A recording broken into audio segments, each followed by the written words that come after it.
Okay, we are now recording. Again, my name is Crystal Marion. I want to welcome everyone to the info session for the assistant manager position in OPAR. And you know what? I am so sorry. Please forgive me. At this moment it wrecks my brain. Jake, can you give us OPAR what that stands for? Because I don't have it in front of me. Yeah, so it's Office of Payment Accuracy and Recovery, OPAR, and we are a shared services division with the Oregon Department of Human Services and the Oregon Health Authority. Perfect. Thank you so much. And so I'm the executive recruiter for this recruitment. You'll probably receive more information from me, emails, so on and so forth. The recruitment is still ongoing. And I'm going to introduce now the hiring manager, and he will kind of give a discussion in regards to the position, um, talk about maybe a day in the life or any other information, and then you'll have an opportunity to ask questions, and I'll share whatever information to be able to help along with the process, or if you have questions about the recruitment process and what happens afterwards.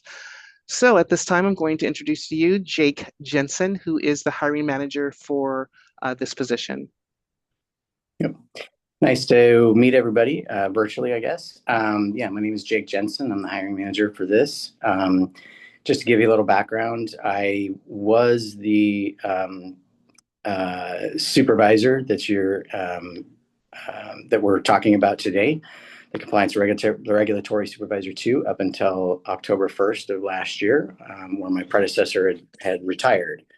And so I was able to interview and promote into her position. So this is kind of new for me. And there's actually some changes that I've decided to make along the way, that just some learning things that I learned as the assistant manager, and what I'd like to do as the manager, and really kind of building the relationship with the new assistant manager. So this position is supervisor for two different units that we have, which is the estate administration unit, which we call EAU, and also the personal injury liens unit, which we call PIL. Previous to now there was the manager for EAU, and then I was the assistant manager for EAU, and then I managed PIL on my own. And there seemed to be a lot of back and forth and things that I felt were a little bit inefficient. So this is going to be more, the way I'll structure this is more of a manager of both units, and then also an assistant manager for both units. Let me give you a little bit of a kind of a high level overview of the two units, and then what our unit consists of. So EAU, Estate Administration Unit, we are a federally mandated program. We are required to recover from deceased Medicaid clients if they've received long-term services paid by Medicaid. The recovery occurs if there's any assets in the Medicaid client's estate. There are certain rules that we have to comply with, where we may not be able to recover, such as if there's a surviving spouse, it would be deferred until that surviving spouse had passed away, or if there's a disabled child, then we don't recover at all. And we're also in the process of kind of expanding our hardship waiver, or at least trying to, which may exempt others from estate recovery. Our unit EAU recovers roughly 40 to 45 million a year. I think last year was our highest year, and we recovered, I believe it was 96 million not for the year, but for the biennium. Not sure if that's going to be consistent. So we'll see how the trend goes, but over the past decade, it has been trending up. Our unit consists of 6 administrative specialist ones. And that's our front end folks that really kind of process the work coming in, and set that work up for the rest of the team. They also are kind of our receptionist, and take phone calls, which we do get quite a few of those, and then transfer those out to our subsequent positions, which we have 11 compliance specialist twos. They do really kind of that middle work in determining whether or not we have a claim. They review the probates, get our probates claimed in to the courts. They really kind of that meat and potatoes of getting the work processed, whether it be closing the case, deferring the case, or moving the case on. They also work with the banks quite often to try to uncover where assets are, and that's really one of their main objectives of their position, which is to uncover assets and determine what those are, as well as determining what our claim may be for the estate. Then we also have 6 compliance specialist 3s. That's our senior level professional position. They take on more of the complex cases. Those are cases where they are generally in probate. There might be a small estate. And they're really working with the attorneys or the public, the PRs of the case, maybe the affiants, and trying to find the best way forward for the recovery based on our statutes and rules, which, again, as I mentioned, are federally mandated. So that's what estate administration unit consists of at a high level. Personal injury liens unit, it's a little bit different, but it's also a federally mandated program.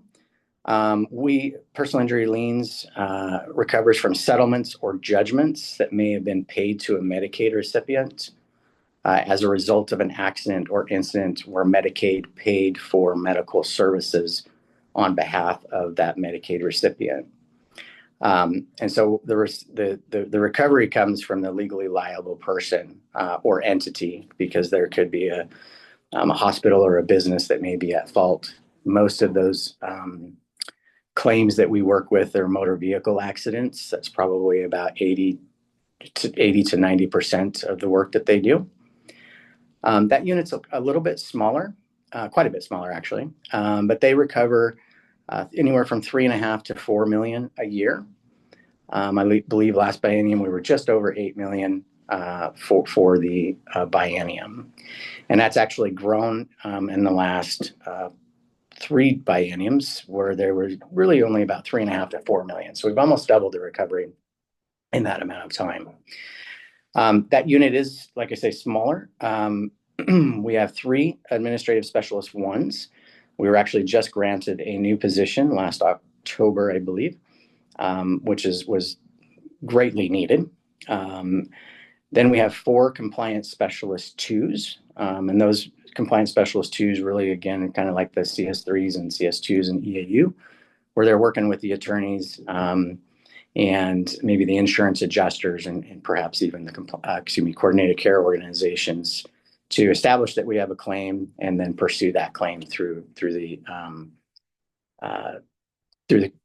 proper channels and ensuring that we're in compliance with the federal rules and state laws. We also, because we're under-resourced, in that unit, and that is a issue with that unit and has been. So we're really constantly juggling the work and trying to ensure that we're balancing it out as best as possible. I don't look at it as really a number. I look at it as date out. And we do that also in EAU too, but it's really, trying to keep the dates as relatively manageable as possible from our last body of work that may have come in. So because of that, that we're under-resourced, I have been for probably the last 3 years trying to keep temps in place, temporary positions, through what's called a Jobs Plus program. I've had up to 3. Right now I'm only approved for 2. Right now I don't have any because I'm actually promoting one into a full-time position, the new AS1 that we received, but I have another person that will be coming on. And that's kind of a constant thing that I work through every 6 months.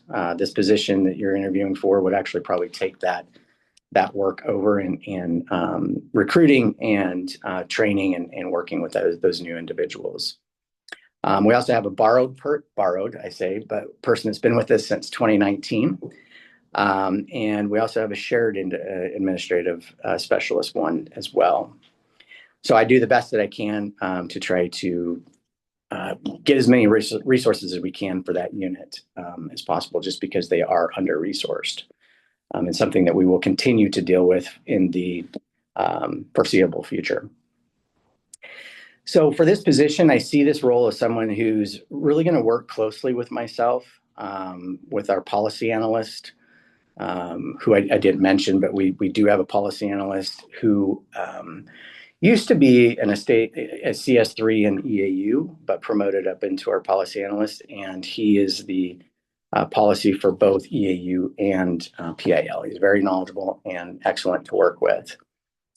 You'll also be working with our 4 different unit leads. We have different teams. We technically have 5 different teams amongst the 2 different units, but only 4 leads amongst those teams. And so that this position will work closely not only with myself, but also with the leads and working to help develop and execute on the unit's strategic business planning and our service equity goals, which we complete those plans every biennium. We just completed it last July. Prior to that, but starting for July and for the current biennium moving forward. And so we have a pretty good roadmap to move forward with those goals. This person is also going to assist in completing day-to-day management tasks in the unit and assist with operational oversight. As I mentioned, I'm new to this role as of October and been working on recruiting for positions that we had vacant, and then also now recruiting for this compliance and regulatory supervisor too.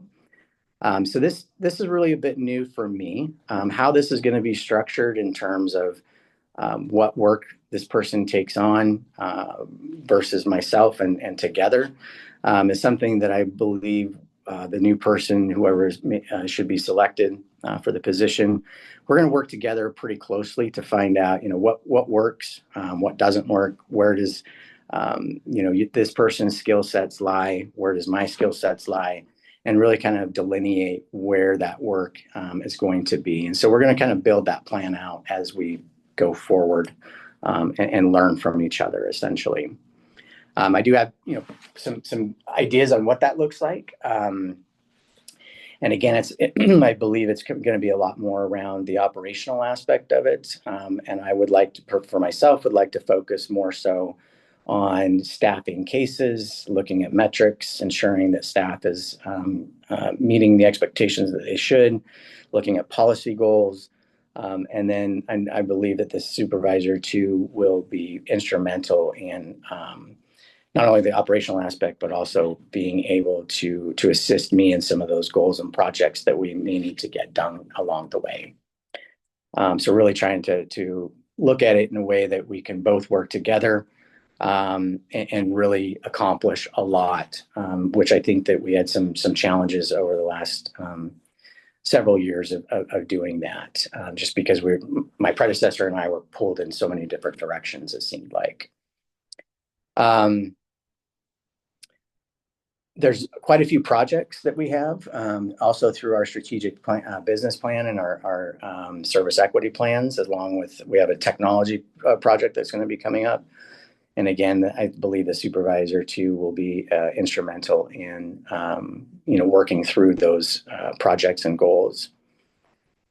We do have unit meetings and huddles that you would be responsible for attending to and perhaps attending on your own, and then perhaps reporting back to myself.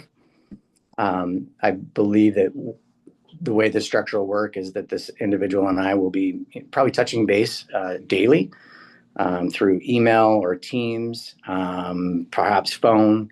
And at a minimum, we'll be getting together on a weekly basis just to check on progress and moving forward and strategizing perhaps for the next week, month, or however long that we need to. I kind of just go into kind of what I'm looking for someone in this position. I'm looking for somebody that has the ability to supervise and lead a diverse team. We have 32 individuals, as I mentioned before, 5 different teams within those 2 different units. And really a lot, when I say diverse, it's different backgrounds, different types of personalities. And so I really need somebody that will be able to assist in supervising and leading that team. Again, daily operational oversight, having that experience, being able to work with those various teams, work with myself in policy, perhaps even some of our external or internal partners, and just managing that and supervising that on a day-to-day basis. I'm looking for somebody that's really collaborative in nature. That is something that we do very well in these two units, as we are very collaborative. We're very supportive. That's the culture that we have built over the years, to be that really a team work effort, a collaborative effort. We've been able to go from management having to really be kind of the hierarchy of decision making, to where it is now, to where staff are really empowered and driven to make those decisions, with, of course, the assistance and the guidance, and when it's needed, from management. But that is a very collaborative teams that we have. We have great teams.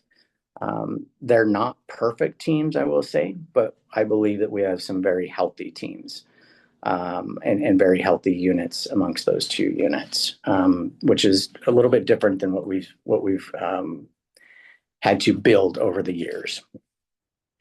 I really am looking for somebody that is a good communicator, somebody that can communicate by written, by email or Teams, being able to communicate something in a clear and succinct way over a written electronic version.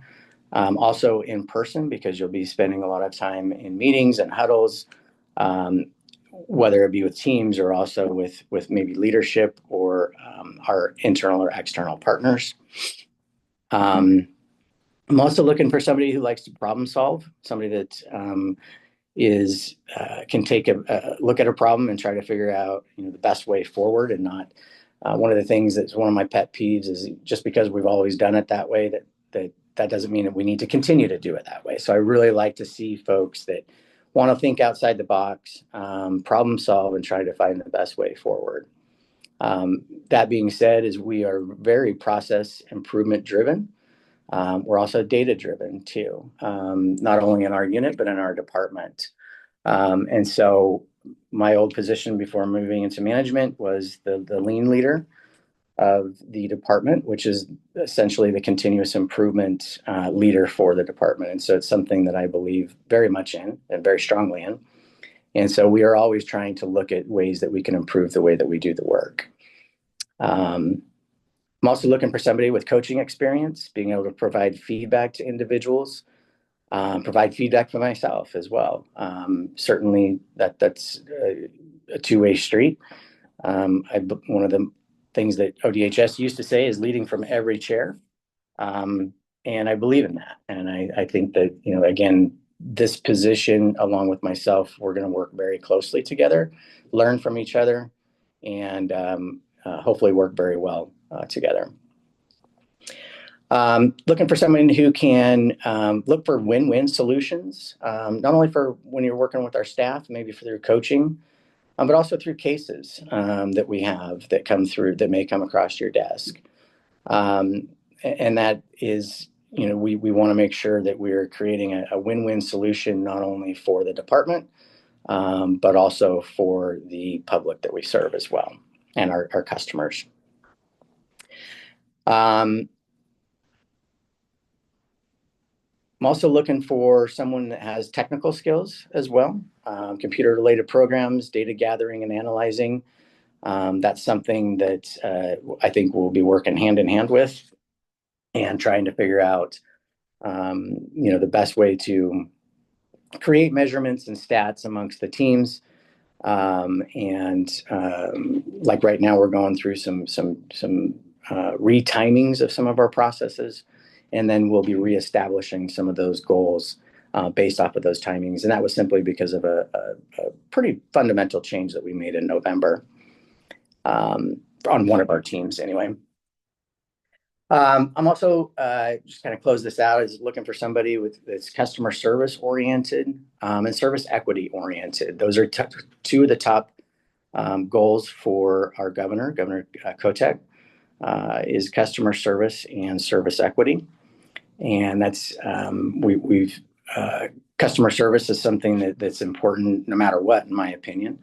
But we're always trying to figure out the best way that we can serve the population that we work with, which I believe is also part of, to me, is kind of hand in hand with our service equity planning, and trying to ensure that we're operating in a way that provides good customer service to all our customers, ensuring that one population is not getting something differently. Just because perhaps an attorney contacts us one way doesn't mean that the person behind them shouldn't be treated the same or be served faster than the other. So that's kind of the service equity piece of that behind that. And we do have different things that we're working on, including working with some of our external partners to try to ensure that service equity is being met from our perspective and theirs, which is generally going to be from program. And I think that's really about what I have to go through with the two different units and kind of my what I'm looking for in an individual. Crystal, would we open this up for questions at this point? Yes. Anyone have any questions of the information you just heard or something you're not sure of? Um, please raise your hand and feel free to come off mute. Yes, Carla. Hi, thank you for that overview. I have two questions, but for the purpose of fairness, I'll start with one question. My first question is, how do members of the teams recommend process improvements? Great question. We have, through our lean processes, we have a continuous improvement sheet, and there's really kind of a structured way of doing it. It doesn't always flow this way, but the way that it should is that the individual that would like to make the process improvement would fill out a CI sheet. We call it a CI sheet, continuous improvement. And they would bring that to generally a huddle, perhaps a meeting, to their team, discuss what that change may look like, get feedback from that team, and determine whether or not we want to move forward. And generally we do. Sometimes we can't. So sometimes it's a matter of documenting that change and determining we may not be able to do it now, but let's take a look at it in 6 months or whatever that may look like, depending on the discussion and the change requested. But from there, we would then perhaps work with our lean leader of the departments, or that individual that brought it forward would then take the necessary steps to start building that out or working towards the different type of change that they may be looking for. Sometimes that may be data collection, it may be running a pilot. It really just depends on what that change may be. But there is a formalized process, and we also have an electronic visual display board that we keep all those on and try to work through those. We also have lean practitioners that are assigned for each team, and their role is to really help us move those things forward. Thank you. I see Chris. Yeah, I know. So first of all, thank you for all the information you provided, but I wanted to ask, I know the hiring process can be its own animal, but I'm curious from your perspective when your hopes for this position to be filled would be. Yeah, it is kind of, it varies, but I would hope that this position would be filled by the first part, hopefully no later than the mid part of March. The sooner the better would be great, but that's just timing and everything else to go through it. That's in my mind, I kind of see that being about that target time frame. That sounds about right. We have, once you go through interviews and then reference checks and then background checks and so on and so forth, can be a little lengthy. So yeah. Mid-March, now that I know, we can surely shoot for that. OR 01. Go ahead. I didn't have my name. Okay. Yeah, Crystal had mentioned at the beginning maybe a rundown of what a typical day would be like. What would a typical day be like for this position? Yeah, that's a good question. And I think that kind of goes back to what the duties are going to be assigned for the individual versus what I'm going to, kind of working in tandem. But a typical day, I don't think there's going to be a typical day, to be honest with you. I don't have a typical day, really haven't had one. I find myself being pulled in multiple directions. You may be working on something, a project, perhaps a task that maybe I assign. And the next thing you know, you might be getting a case staffing or a phone call or something to that effect from perhaps one of our staff, or you may get a phone call from an attorney, whatever that may look like, or perhaps even internally, and you may need to pivot from one thing to the next. I think that there will be assigned things in terms of these projects are assigned to this position. And then it would be this individual's responsibility to continue to move those projects forward. I also would see that on our weekly touch bases, we would be talking about, the progress of those projects and what did you accomplish that week? What are you working on for the following week? How are the team members holding up? Is there any opposition that you're facing? So yeah, I don't believe that there's really a typical day. Other than the fact that we do have scheduled meetings and huddles, and there are some things like, as an example, approving time and sending out the in and out board for the mornings. That's something that is a consistent every single day would be part of this position. Thank you. Great, thank you. Richard. Thank you. Hi, Jake. I was just wondering, when you were talking about system developments and employee developments, was there specifics on system developments, or is it just gauging what is already in place and just making it better? Well, right now we are going through a system development. And when I say go through, it's actually rather slow. But we are moving from one case tracking system to a new case tracking system. And with that, we have a vendor currently with our case tracking system that really isn't very supportive of it. And we have several units within our department that utilize it, I think 4 or 5. And we're trying to make that more proprietary for our OIS team. And so that system development is going to be replacing that case tracking with a new case tracking system. And along with that, we're also redeveloping a lot of our reports to be in this new system, along with a completely different platform on how we may be able to actually extract and analyze that data. It's very new. And right now we're in the process of really just trying to identify how to get that data, where to get that data, and what actual data we do need to extract to get the information that I'm trying to achieve through metrics and stats and different things of that nature. So that's the biggest system development that we're doing. When it comes to systems, it really has to be more of a kind of an enterprise project, which we're doing as a department. It is hard to change technical things such as case tracking or how you might be able to receive data because of the cost that is associated with that. And I think you said the second part to that for people. Is that what you said?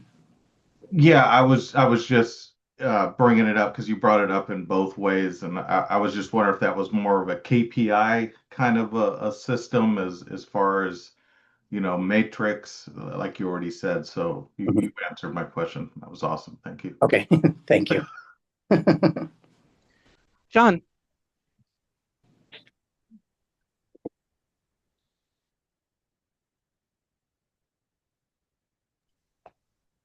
John? Not sure if you talked. Thanks. Okay. I think you kind of answered most of my question with the previous one, but I guess I was kind of going back to, hello? Hello? We can hear you.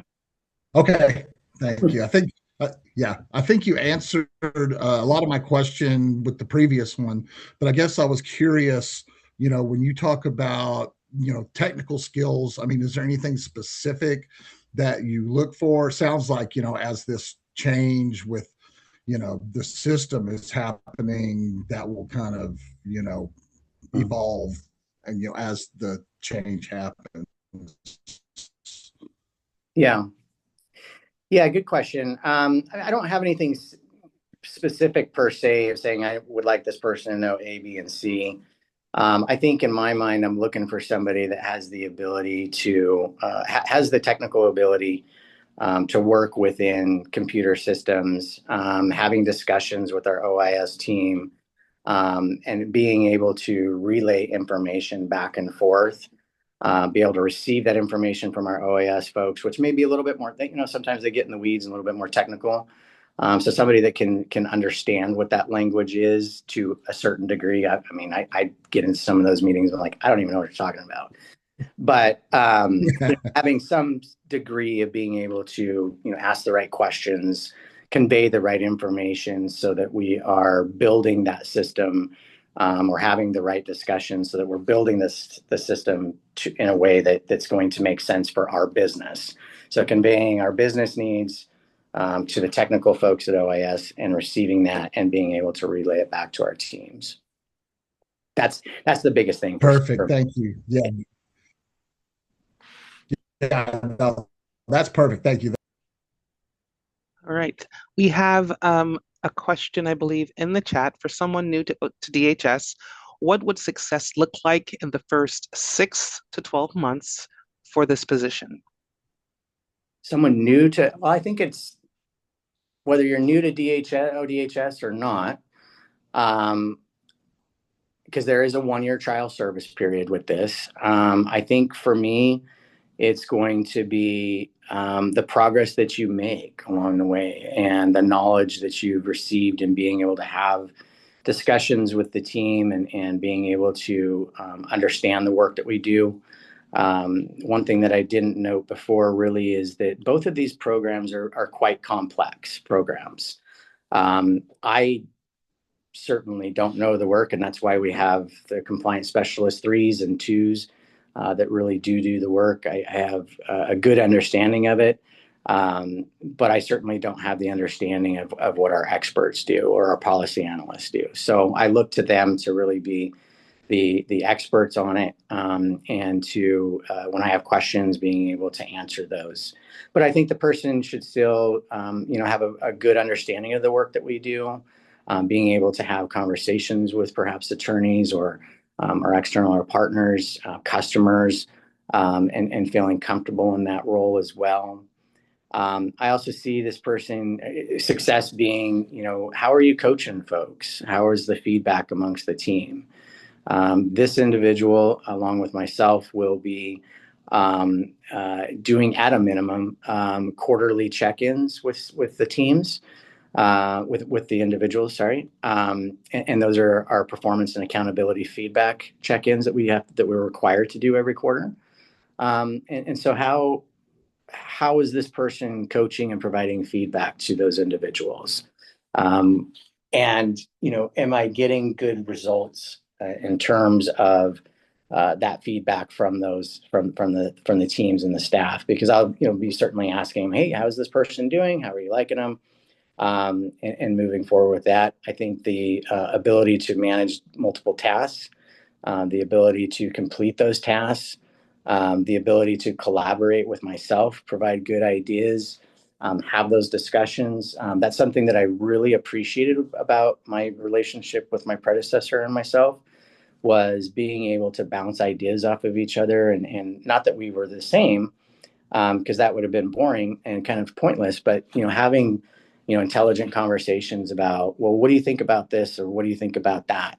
How should we move forward with that? And having that kind of that give and take, and learning from each other. And I don't claim to know everything. I really don't know everything. But what I do know is that I'm only as good as the folks that are that I'm leading. And those folks with their ideas, and learning from them and taking in what their experiences and their skill sets is important to me. So I think that two-way relationship is important to me. and having really success from whoever the person is, and learning from not only myself but the team itself, and kind of evolving and showing great progress along the way. Thank you. We have a couple of more questions in the chat. A couple are asking about the working conditions, such as how much of the time or how much of the work is considered to be remote, and how much is in the office. In addition, how much of the time for the team would be either remote or in the office? Can you talk to that? Mm-hmm. And then there's one more. Yeah, good question. So I'll start with this position. So it is, I do want this person to be able to make it into the office once a week. I do that because we do have to sign certain things, certain documents that may come across, such as subpoenas, or hardship waivers. And so it is good to have two of us. I come into the office myself once a week. I'd probably come in actually more if I lived closer, but I'm a little bit a ways from the office.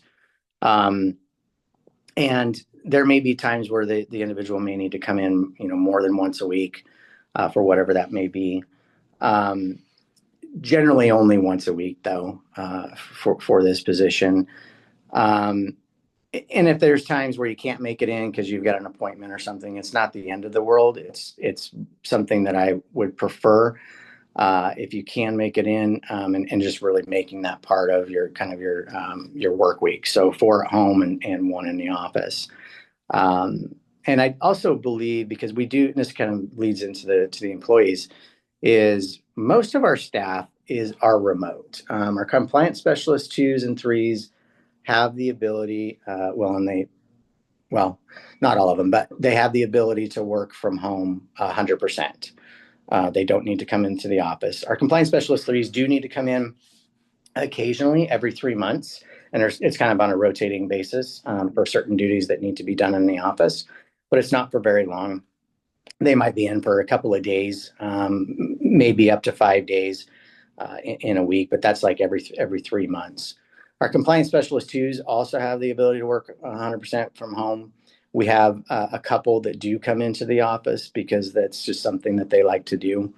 And so they've got their own station to be able to do so. And then our administrative specialists, the admin ones, they have to have a hybrid schedule because we have negotiables, we have phone calls, and mail that comes in, and different processes that really need to be done in the office. And so we made the decision back to when COVID started that we were going to ensure that they were hybrid. That hybrid is anywhere from 3 days at home, 2 in the office, and then maybe a rotation of 2 at home, 3 in the office. It really kind of depends on what the way that we've broken down their schedules. So I feel, as a management team, it's really important for us to come in and not only sign the documents and do what we need to do operationally, but also come in, and to me, it's supportive of our admin staff, and showing that we're here for them. And I think they appreciate that, and I appreciate that they appreciate that. I also get comments and compliments about coming in. So I believe it's important. So that would be what the remote working would look like for both this position and our staff. Thank you. One other question was in regards to what a 1-year trial service would look like. And also, is this position eligible for a flex schedule? I guess if it's remote or hybrid, that kind of would be a flex schedule, but would you consider this to be eligible as a flex schedule, this position? It would depend on what that flex schedule looks like. Give you an example. I work, I guess you could say a flex. I work Monday, Tuesday, Thursday from 7 to 4. Wednesdays I work 7 to 4:30, and then on Friday I'm off at 12:30. So I do get off around the noon hour. Generally a lot later than 12:30, but that's kind of my schedule. So this person wouldn't be able to get off at 12:30 on a Friday or at that time, because we want to have that management coverage throughout the week. And so I'd like to have somebody that's going to be, upwards of, 7 to 4:30 or, 8 to 5 or something along those lines, so that we're always having kind of that management coverage. That's important in case something does come up. And if there's times where, again, it may not work out and you have to flex it for that week or something along those lines, I'm very flexible with that. Stuff happens. I totally get that. And we can find another manager to help and kind of cover if necessary. But I think as a practice in what that schedule would look like, it would be more of kind of that Monday through Friday. I'm okay with a 9, 4 9s and a 4. That's okay, but we'd have to kind of figure out what that half day looked like, because we also have meetings, we have manager meetings and different things that would require the person to be present in those meetings. Okay, thank you. Also, could you talk about what the 1 year would look like for child service? Is there something specific that they need to know about? I don't know as if there's really nothing specific. I think that I just had this conversation with my lead, one of my leads, this last Friday around our compliance specialist 3s. We have, not necessarily in this position, but I'll just going to give you an idea of where I'm going with this. But we have milestones and benchmarks of what we would like to see new hires be at within, and management service is a 1 year trial service, but our compliance specialists and any of our other positions are only 6 months. But I want to really formalize what a person should be at the first month, second month, third month, fourth month, and so on. And so with the lead going forward, I will be working with them to try to identify what those markers are, so that when a new person comes in, I can really set those expectations going forward. For this position, I don't really have, say, a specific rubric that says here's where you should be at. I think it's really going to be about our check, again, kind of like what I mentioned, is that progress. How are you doing? How are you coaching folks? Are you picking up the work that we're doing? Are you contributing in a positive and meaningful way within the unit?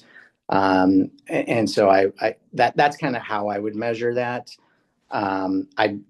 As I mentioned, I'm new to this role, and I don't have a specific rubric, but again, it would be really kind of how you're progressing as a manager or supervisor in this position, how we're working together, and ensuring that that progress is being made. Okay, Great. thank you. That answers my question. I was just wondering if it was when I heard 1 year trial, I was thinking that the position was only available for 1 year. So, Oh, Yeah. okay, no. Yeah, it's thank you. trial service. Yeah, this is a full-time permanent position. Yes. Okay, thank you. Thank you. Carla. Hi. You mentioned earlier that there's temporary positions that rotate through 6 months. What's the name of that program? It's called Jobs Plus program. It's through the Shangri-La.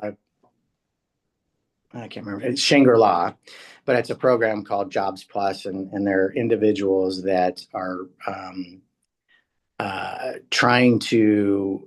There's certain qualifications, and they're on public services, and they have the ability to come in and really kind of learn the job, get kind of some experience with state organization, and try to coach them along the way. I like to do mock interviews with them as well to prepare them for interviews going forward and things of that nature. So it's a great program, and it's helpful for us because we only have to pay so much for the individual as well, but they get great job experience out of it. Yeah. Okay. So included in this is also coaching them to like advance in their career goals and move on. Okay. All right. Thank you. Yeah. And that goes for all of our employees, but yes, I do find it incumbent on management to really help with the Jobs Plus temps to ensure that they have success in their future interview processing. We do have another question in the chat. What do you think the training would be like for a person that may get this position but has not worked within this type of field before? Good question. And that's when I first started in this position as the supervisor too. It was something else back then when I started, but I had no experience in estates, state administration. I had no experience in personal injury liens.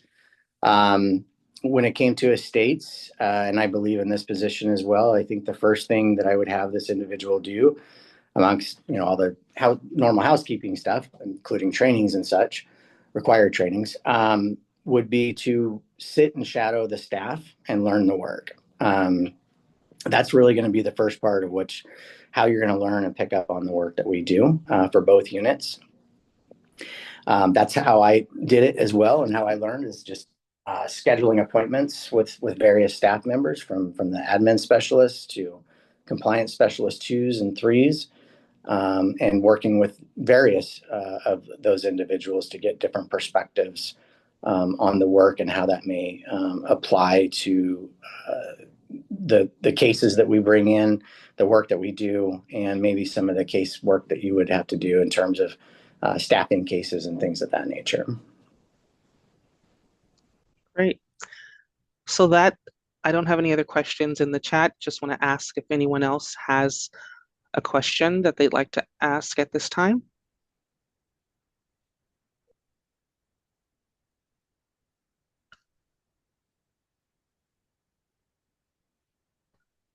Okay, so that pretty much concludes the process. Want to make sure that you are aware the position does close on the 27th, 11:59 p.m.